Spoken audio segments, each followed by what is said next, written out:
Chào mừng quý vị đến với bản tin thời sự quốc tế ngày 17 tháng 8 của FBNC với những tin tức nổi bật sau. Trong những tuần gần đây, bức tranh thế giới dường như được phân chia rõ rệt. Một bên là Mỹ và các đồng minh, một bên là Nga-Trung với những cuộc tập trận phối hợp đầy kịch tính. Tuy vậy, một vài chuyên gia đã nhận định rằng liên minh quân sự Trung-Nga có thể chỉ là ở vở diễn sân khấu mãn nhãn. Vậy toan tính riêng của Trung Quốc và Nga là gì? Sau khi Taliban chính thức kiểm soát thủ đô Kabul và tuyên bố chiến thắng, cuộc chiến chấm dứt, từ đây những cảnh tượng hỗn loạn đã được ghi lại, càng tô vẽ thêm cho bức tranh điêu tàn về chiến lược suốt 20 năm qua của các cường quốc tại quốc gia Trung Á. Chủ lo sợ tộc người Duy Ngô Nhĩ bám trụ tại đây sẽ thừa cơ nổi dậy, nhưng Trung Quốc tuyên bố đã sẵn sàng thiết lập quan hệ hữu nghị với Taliban. Những nước cờ trao đổi giữa hai bên bao gồm những gì? Trong lúc đó, một mối nghi ngại được truyền thông Trung Quốc khơi gợi, đó là liệu Đài Loan sẽ là quân cờ tiếp theo bị Mỹ gạt bỏ sau Afghanistan. Về phía Mỹ, chính quyền ông Biden nói gì sau khi Taliban chính thức nắm quyền ở Afghanistan? Bất chấp mọi toan tính trên trường quốc tế sau khi Taliban lên nắm quyền, với riêng nước Đức, Thủ tướng Merkel khẳng định sẽ giúp sơ tán khoảng 10.000 người Afghanistan. Mồi lửa xung đột bùng cháy khác tại chảo lửa Trung Đông cũng đã được ghi nhận vào ngày đầu tuần, khi quân đội Israel bắn chết 4 người Palestine trong lúc đột kích vào bờ Tây. Màn trả đũa đã bắt đầu. Hậu thỏa thuận ngừng bắn, tên lửa đầu tiên từ dải Gaza đã khai hỏa vào Israel. Những diễn biến mới nhất trên toàn cầu ngày 17 tháng 8 sẽ được cập nhật ngay sau đây.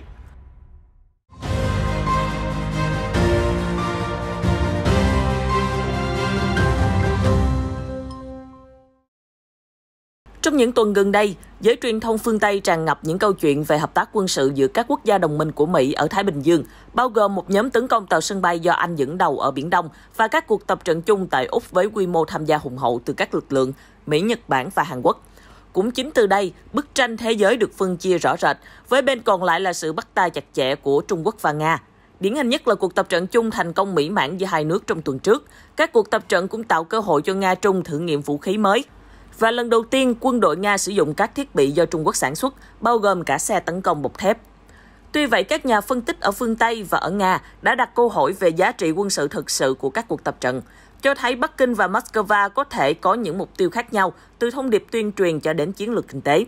Phát biểu tại CNN, Peter Layton, một thành viên của Viện Griffith châu Á ở Úc, mô tả cuộc tập trận chủ yếu là một vở kịch sân khấu được tung hê trên truyền thông. Minh họa cho quan điểm của mình, ông Layton cho rằng những đoạn phim về những cảnh tập trận mãn nhãn được dàn dựng kỹ lưỡng đã được lan truyền, chứ không có những pha huấn luyện tùy cơ ứng biến như một kịch bản chiến tranh thực sự. Ngoài ra, theo Alexander Gabuev, Chủ tịch chương trình châu Á-Thái Bình Dương ở Moscow cho biết, trong khi cả hai bên đều thể hiện mối quan hệ chặt chẽ của mình, một liên minh quân sự Nga-Trung dường như không nằm trong các quân bài sẽ được xuất trận. Bởi theo ông Gabuev, một liên minh chính thức sẽ hạn chế quyền tự chủ mà cả Nga và Trung Quốc đều coi là sự nhạy cảm. Điều đó có nghĩa là Trung Quốc không cần có nghĩa vụ can thiệp vào tranh chấp bán đảo Crimea, trong khi Nga cũng sẽ không thu được lợi ích gì khi chen chân vào điểm nóng Đài Loan hoặc Biển Đông. Cũng theo ông Gabuev, về dài hạn, động cơ tăng cường hợp tác của Nga có thể là vấn đề kinh tế hơn là quân sự. Vì Moscow nhìn thấy cơ hội để bán thêm vũ khí cho Bắc Kinh, nước dù hiện đại hóa quân sự nhanh chóng nhưng vẫn cần công nghệ của Nga. Về phía Trung Quốc, như FBNC đã đưa trong bản tin hôm qua, những lo ngại an ninh về tàn dư sau khi Taliban lên nắm quyền ở Afghanistan liên quan đến nhóm chiến binh tộc Duy Ngô Nhĩ đã khiến cho Trung Quốc xem Nga là một lựa chọn hợp lý để liên thủ, một nước láng giềng và là thành viên của Tổ chức Hợp tác Thượng Hải do Trung Quốc dẫn đầu. Mặc dù từ rất lâu trước đây cho đến nay, Trung Quốc luôn bày tỏ nỗi lo về việc nước láng giềng Afghanistan có thể là nơi trú ẩn của lực lượng ly khai Duy Ngô Nhĩ. Tổ chức luôn tìm kiếm nền độc lập cho vùng Tân Cương Trung Quốc. Thế nhưng chính quyền Bắc Kinh đã vừa phát tín hiệu cho biết Trung Quốc đã sẵn sàng làm sâu sắc hơn mối quan hệ hữu nghị và hợp tác với Taliban sau khi lực lượng này đã thành công giành quyền kiểm soát đất nước, chiếm giữ thủ đô Kabul. Về phía Taliban, một phái đoàn cấp cao của lực lượng này đã gặp Ngoại trưởng Trung Quốc Vương Nghị tại Thiên Tân vào tháng trước, hứa rằng sẽ không có chuyện Afghanistan được sử dụng làm căn cứ địa cho các chuyến binh Duy Ngô Nhĩ. Đổi lại, Trung Quốc đề nghị hỗ trợ kinh tế và đầu tư cho công cuộc tái thiết Afghanistan sau khi Taliban chính thức nắm giữ quyền lực. Taliban đã nhiều lần bày tỏ hy vọng phát triển quan hệ tốt đẹp với Trung Quốc và họ mong muốn Trung Quốc tham gia vào quá trình tái thiết và phát triển Afghanistan. Chúng tôi cũng hoan nghênh điều này. Trung Quốc tôn trọng quyền của người dân Afghanistan được tự quyết định vận mệnh của mình và sẵn sàng tiếp tục phát triển quan hệ hữu nghị và hợp tác với Afghanistan. Bên cạnh đó, người phát ngôn Trung Quốc kêu gọi Taliban đảm bảo quá trình chuyển giao quyền lực suôn sẻ và giữ lời hứa đàm phán thành lập một chính phủ Hồi giáo cởi mở và hòa nhập, đồng thời đảm bảo sự an toàn của người dân Afghanistan và công dân nước ngoài. Bà Hoa cũng cho biết thêm, Đại sứ quán Trung Quốc tại Kabul vẫn đang hoạt động, mặc dù Bắc Kinh đã bắt đầu sơ tán công dân Trung Quốc khỏi nước này từ nhiều tháng trước, trong bối cảnh tình hình an ninh ngày càng xấu đi. Trước cảnh tượng hỗn loạn tại Afghanistan sau khi Taliban lên nắm quyền kiểm soát dinh tổng thống ở Kabul và tuyên bố chiến tranh đã kết thúc ở Afghanistan sau 20 năm Mỹ đóng quân ròng rã, một số người dân đã chen chúc tại sân bay thủ đô và cố tìm được một chỗ ngồi trên các chuyến bay ra nước ngoài. Truyền thông Trung Quốc đã không ngần ngại dằn mặt hòn đảo Đài Loan sẽ trở thành quân cờ tiếp theo mà Mỹ sẽ gạt bỏ như cách mà Mỹ bỏ của chạy lấy người tại Afghanistan. Tờ Hoàn Cầu Thời báo của Trung Quốc trích dẫn truyền thông ở Đài Loan cũng đang vạch ra những nỗi nghi ngại trước tình hình này và kêu gọi lãnh đạo Đài Loan Thái Anh Văn hãy ngừng đi theo một quốc gia bội tính. Bởi lẽ việc Mỹ rút quân khỏi Afghanistan cũng sẽ có tác động toàn cầu, đặc biệt là ảnh hưởng đến hình ảnh và uy tín của Hoa Kỳ. Cũng chính từ đây, sức mạnh của Washington trong việc duy trì trật tự toàn cầu sẽ bị thách thức và sức mạnh trong cuộc đối đầu của chiến lược Ấn Độ Dương-Thái Bình Dương nhắm vào Trung Quốc sẽ bị đặt dấu chấm hỏi. Tờ báo Trung Quốc nhấn mạnh, vấn đề quan trọng là nếu một cuộc chiến nổ ra trên eo biển Đài Loan, liệu Mỹ có thực hiện các cam kết của mình và thực hiện can thiệp quân sự hay không? Rõ ràng Mỹ đã áp dụng những chính sách mù mờ và đưa ra một quyết định chớp nhoáng về vấn đề Afghanistan, khiến kết cục như thế giới đang chứng kiến, và giờ đây giới quan sát tại Đài Loan đầy sự hoài nghi. Trong khi một số người cho rằng câu chuyện ở Đài Loan khác với Afghanistan, nhưng tờ báo Trung Quốc khẳng định có một đặc điểm chung không thể phủ nhận giữa hai bên, đó là sự phụ thuộc quá nhiều vào Washington. Trước những chỉ trích hướng mũi nhọn về phía Hoa Kỳ sau khi chính quyền Afghanistan rơi vào tay lực lượng Taliban, Cố vấn An ninh Quốc gia Nhà Trắng Jake Sullivan hôm thứ Hai ngày 16 tháng 8 đã có những trần tình về quan điểm của chính quyền ông Biden. Điều đầu tiên, Tổng thống Biden không thể tin được rằng việc Taliban lên nắm quyền kiểm soát Afghanistan là một chuyện hiển nhiên hay sớm muộn. Nguyên do cho việc này chỉ có thể là lực lượng an ninh của Afghanistan đã quyết định không đứng lên và chiến đấu. Theo trang tin Axios, ông Sullivan đã thừa nhận trong cuộc phỏng vấn là chính quyền ông Biden hoàn toàn bị bất ngờ trước tốc độ tiếp quản Afghanistan của Taliban và sự sụp đổ của lực lượng an ninh Afghanistan. Mặc dù vậy, ông Biden vẫn giữ quyết định rút quân khỏi đất nước, bất chấp thảm họa nhân đạo có thể xảy ra. Cố vấn Nhà Trắng đã đưa ra quan điểm rằng người Mỹ đã dành 20 năm, hàng chục tỷ đô la để đào tạo lực lượng an ninh Afghanistan, cung cấp thiết bị cho họ, mang lực lượng Hoa Kỳ đến hỗ trợ trong 20 năm. Thế nhưng câu hỏi mà Tổng thống Biden phải đối mặt là người Mỹ có nên tiếp tục bị đưa vào giữa cuộc nội chiến của đất nước khác, trong khi chính quân đội của đất nước đó không chiến đấu để tự bảo vệ mình hay không? Và câu trả lời của ông Biden cho câu hỏi đó là không. Chốt lại cuộc phỏng vấn mới nhất, ông Sullivan nói rằng Mỹ hoàn toàn có ý định tiếp tục sơ tán những người Afghanistan đã hỗ trợ Mỹ thông qua sân bay quốc tế ở Kabul, nơi cảnh hỗn loạn đã nổ ra khi hàng nghìn người dân Afghanistan đã cố gắng chạy trốn khỏi đất nước. Bức tranh điêu tàn mà thế giới đang phải chứng kiến tại Afghanistan không chỉ nói riêng về chính quyền bị lật đổ, những cường quốc phương Tây thất bại trong chiến lược suốt 20 năm, mà hơn hết là những người dân Afghanistan bị mắc kẹt lại đang hoảng loạn tháo chạy. Thủ tướng Đức Angela Merkel hôm thứ Hai ngày 16 tháng 8 đã cho biết Đức có kế hoạch sơ tán 2.500 nhân viên Afghanistan đã tham gia hỗ trợ khi các lực lượng phương Tây còn đóng quân, cũng như các nhà hoạt động nhân quyền, luật sư và những người khác mà chính phủ Đức đánh giá là sẽ đối mặt với nguy hiểm nếu họ ở lại đất nước.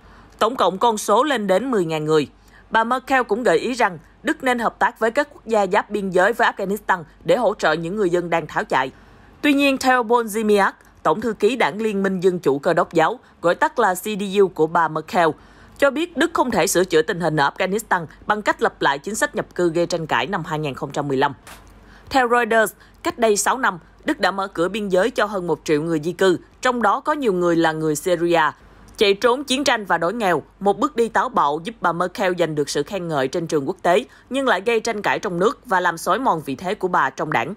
Trước tuyên bố mới nhất của bà Merkel, một ứng cử viên từ đảng CDU cho vị trí thủ tướng Đức đã khẳng định Afghanistan là thất bại lớn nhất của NATO kể từ khi tổ chức này được thành lập. Được biết, bà đâm thép của nước Đức Angela Merkel sẽ rút khỏi vai trò là người chèo lái nền kinh tế lớn nhất châu Âu sau 16 năm cầm quyền. Bộ trưởng Quốc phòng Annegret Kramp-Karrenbauer thì nói rằng Đức đã triển khai lực lượng đặc biệt và lính nhảy dù để hỗ trợ việc sơ tán. Tuy vậy, việc bà nhấn mạnh đây là một hoạt động cực kỳ nguy hiểm đối với quân đội Đức, bất chấp lời ra tiếng vào. Thủ tướng Merkel nói rằng chừng nào còn có thể, quân đội Đức sẽ đưa càng nhiều người ra khỏi Afghanistan càng tốt. Người phát ngôn của Bộ Ngoại giao Đức cho biết tại một cuộc họp báo thường kỳ của chính phủ hôm thứ Hai ngày 16 tháng 8, không có chuyến bay sơ tán nào rời khỏi được sân bay Kabul vì hàng nghìn người Afghanistan đang cố gắng chạy trốn khỏi đất nước gây kẹt đường băng. Trong lúc đó, ở khu vực Trung Đông cũng bất ngờ nổ ra những tình tiết đụng độ vũ trang gây chấn động vào đầu tuần. Theo đó, 4 người Palestine đã thiệt mạng hôm thứ Hai ngày 16 tháng 8 trong cuộc đụng độ với binh lính Israel ở thành phố Jenin phía bắc của khu vực bờ Tây. Trong một thông cáo báo chí, Bộ Y tế Palestine cho biết, Saleh Ammar 19 tuổi và Raed Abul 21 tuổi đến từ Jenin đã thiệt mạng, còn 2 người khác đang trong tình trạng nghiêm trọng và đang được điều trị y tế. Những người chứng kiến đã kể lại rằng, một lực lượng quân đội Israel đã xông vào Jenin và chạm trán với các chiến binh Palestine. Rất nhiều tiếng súng và tiếng nổ dữ dội đã vang lên. Về phía Israel, một phát ngôn viên của cảnh sát biên giới Israel giải thích rằng, lực lượng của họ đang thực hiện chiến dịch truy bắt đối tượng bị truy nã, thì bỗng những làn đạn đã bất ngờ nã vào họ từ cự ly gần. Do vậy, quân đội Israel đã bắn trả và trúng vào 5 mục tiêu. Phía cảnh sát biên giới xác nhận không có binh sĩ Israel nào bị thương. Đài phát thanh Israel đưa tin, quân đội Israel đang chuẩn bị cho một chiến dịch quân sự ở Jenin sau các cuộc đụng độ trước đó với các tay súng Palestine tại thành phố này. Bộ Y tế Palestine nhắc lại vào đầu tháng 8, quân đội Israel cũng đã bắn và làm bị thương 6 người Palestine trong một cuộc đột kích tương tự.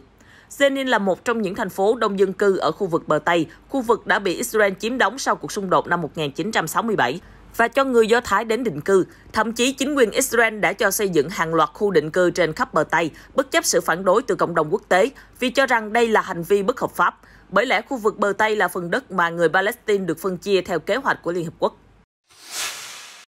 Những mồi lửa bùng lên ở chảo lửa Trung Đông chưa dừng lại ở đó. Vài giờ sau khi 4 người đàn ông Palestine được xác nhận tử vong dưới nòng súng của các binh sĩ Israel, một tên lửa đã được phóng từ dải Gaza vào lãnh thổ Israel.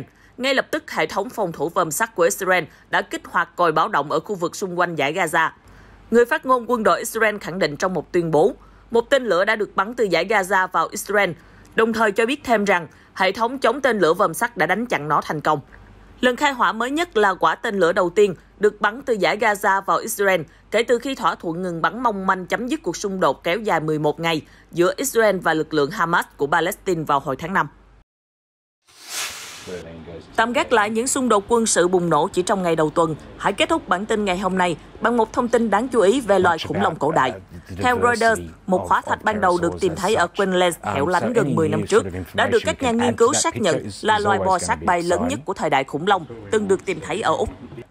Đây là một phát hiện rất thú vị vì loài bò sát bay pterosaur cực kỳ hiếm và không chỉ ở Úc mà trên toàn thế giới. Chúng tôi không biết về sự đa dạng của loài pterosaur. Vì vậy, bất kỳ thông tin mới nào chúng tôi có thể thêm vào bức tranh đó sẽ luôn là thú vị. Hóa thạch khủng long pterosaur được tìm thấy ở Queensland vào năm 2011, với thành phần xương hàm dưới được tìm thấy nguyên vẹn. Từ những mảnh hóa thạch được tìm thấy, phần xương đỉnh đầu có thể dài khoảng 15 cm, thậm chí có một hộp sọ của pterosaur có thể dài hơn 1 mét. Và chúng tôi nghĩ rằng loài khủng long này có khoảng 40 chiếc răng, với 20 chiếc ở hàm dưới và 20 chiếc ở hàm trên. Và những chiếc răng này, một số chiếc răng cửa dài gần 3 cm. Vì vậy, chúng rõ ràng được sử dụng để bám chặt vào một thứ gì đó khá lớn. Các nhà nghiên cứu ước tính sải cánh của loài bò sát bay sẽ kéo dài khoảng 7 mét. Những thông tin vừa rồi cũng đã kết thúc bản tin thời sự quốc tế hôm nay. Cảm ơn quý khán giả đã theo dõi. Hãy tiếp tục đồng hành cùng FBNC trong những bản tin tiếp theo.